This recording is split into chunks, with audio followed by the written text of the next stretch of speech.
అని లేస్తారు. మంగళసూత్రాలు కళ్ళకద్దుకుని ఆడది నిద్ర లేస్తే అమ్మవారు అనుకుంటుందిట, గండకాలం వచ్చింది ఈవిడ భర్తకి. ఇవాల్టి రోజున అతను శరీరాన్ని విడిచిపెట్టవలసినటువంటి క్షణం వచ్చేసింది. పిచ్చిదానికి తెలియదు.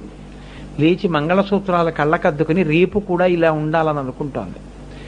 నన్ను నమ్మింది, అందుకని మంగళసూత్రాల్ని కళ్ళకద్దుకుంటోంది. ఆనాడు పీటల మీదకి వచ్చే ముందు నన్ను ఆరాధన చేసి వచ్చింది. ఇప్పటికీ ఆవిడ కోరుకునేది నన్నే నమ్మి భర్త ఉండాలని కోరుతోందని. ఆవిడ ఏం చేస్తుందంటే, ఇప్పుడే నేను కారులో వస్తుంటే ఉమామహేశ్వర స్తవం వినపడింది, శంకరాచార్య కృతం. మోహన్ రావు కారులో నమ శివాభ్యాం అశుభాపహాభ్యాం.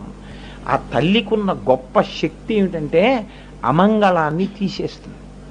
తీసేసి భర్త యొక్క గండాన్ని తప్పించేసి దాన్ని ఒక చిన్న ప్రమాదంగా మారుస్తుంది. అంటే దానివల్ల